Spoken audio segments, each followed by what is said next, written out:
Welcome back.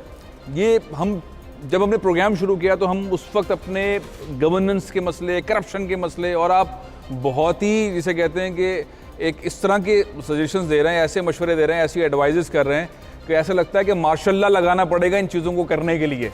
لیکن یہ مردم شماری ہو گئی ہے. مردم شماری سے فائدہ کیا ہوگا؟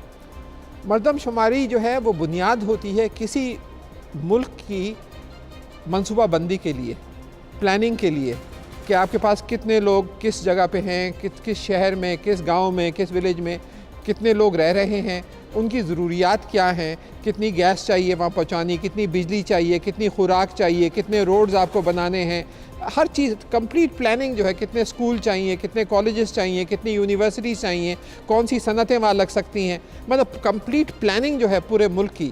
وہ آپ دیکھیے کتنی بدقسمتی ہمارے ملک کی کہ 19 سال سے ہم نے مردم شماری نہیں کی, اور ہوا میں آپ پلاننگ کر رہے ہیں کہ دنیا میں ہر ایک سال ہو رہی ہے, بلکہ مردم شماری کی ضرورت ہی نہیں ہے, اتنے زیادہ ٹیکنالوجی آ گئی ہے. تو ایک تو اس کی پلاننگ, لیکن اس کے بعد اگلا قدم جو ہے کہ اس پلاننگ کو گراؤنڈ روٹ لیول کے اوپر گورننس. اور اس سلسلے میں میرا یہ خیال ہے کہ آپ زیادہ دور نہیں, آپ ترکی کا ماڈل دیکھ لیں کہ ایک ترکی جس کی آبادی تقریباً 70 ملین کے قریب ہے, پاکستان سے 1/3 آبادی ہے, وہاں 1300 میونسپیلٹیز ہیں, تو گراؤنڈ 1300 میئرز ہیں, 1300 میونسپیلٹیز ہیں. ہم نے 4 صوبے بنا کے اس پہ ہم چلا رہے ہیں ملک کو. بھائی وہاں 1300 ہیں تو ہمارے یہاں 4000 میونسپیلٹیز ہونی چاہیے, پیسہ سارا ٹرانسفر ہونا چاہیے میئرز کے پاس, تاکہ وہ اپنے لیول پر دیکھ سکیں گے کہاں پہ پانی کی ضرورت ہے, کہاں سڑکیں ٹھیک کرنی ہے, کہاں کچھ کرنا ہے. تو اس کو کنیکٹ کرنا ہوگا آپ کو سسٹم آف گورننس سے, جو میں نے پہلے کہا تھا, اور اس کو گراس روٹ لیول کے اوپر آپ کو اسی طریقے سے, اسی نظام سے جیسے کہ ترکی میں اور بھی جگہوں پر ہے, تاکہ جب تک کہ آپ ایمپاور نہیں کریں گے گراس روٹ لیول پر, جب تک ڈیموکریسی نہیں آئے گی, اور عام آدمی کو جب تک وہ وسائل نہیں ملیں گے, چاہے وہ پانی ہے, چاہے وہ بجلی ہے, چاہے وہ اسکول تک جا سکے, ان کے بچے قریب تر اسکول ہوں وغیرہ وغیرہ, تو اس کا پورا ایک آپس میں کنیکٹیوٹی ہے, اور اس کو آپ کو کرنا ہوگا.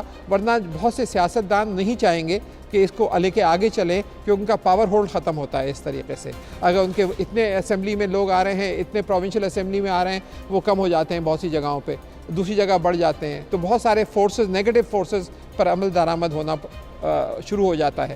تو ہمیں اس کو پھر آگے لے کے چلنا پڑے گا تاکہ گورننس سسٹم آپ کا درست ہو. بہت بہت شکریہ ڈاکٹر صاحب, آپ تشریف لائے, اور ڈاکٹر صاحب کی باتوں سے امید کی ایک پہلو جو ہے وہ بڑھ گیا ہے کہ پاکستان میں اس وقت جو گورننس کا سسٹم ہے اس کو تبدیل کرنے کی ضرورت ہے. پاکستان میں کرپشن کے لیے کیپٹل پنشمنٹ کی ضرورت ہے. پاکستان میں جو وفاقی ادارے ہیں ان کو الگ طریقے سے بورڈ آف گورننس کے تھرو چلانے کی ضرورت ہے, جس میں FIA, جس میں SCCP, جس میں نیب, جس میں الیکشن کمیشن اور بہت سارے ادارے, ان کی ضرورت ہے. ساتھ ہی پاکستان میں نالج اکانومی کو پروموٹ کرنے کی ضرورت ہے, کوئی فیوچر کا پلان بنانے کی ضرورت ہے. یہ ساری چیزیں لانے, ڈسکس کرنے کا مطلب یہ ہے کہ لوگوں میں شعور آئے اور ہم یہ بات کر سکیں اپنے ارد گرد, اور اس بات کو پھیلائیں کہ پاکستان میں جو اس وقت سسٹم ہے وہ صرف اور صرف کرپشن کو پروموٹ کر رہا ہے, جاگیردارانہ نظام کو پروموٹ کر رہا ہے, اور پاکستان قرضوں میں ڈوبتا جا رہا ہے. اور آنے والا وقت پاکستان کے لیے زیادہ خطرناک ہوگا اگر ہم اسی سسٹم کو فالو کرتے رہیں. پروگرام کا وقت یہاں ختم ہو رہا ہے, کل انشاءاللہ پھر حاضر ہوں گے. اجازت دیجیے. پاکستان زندہ باد.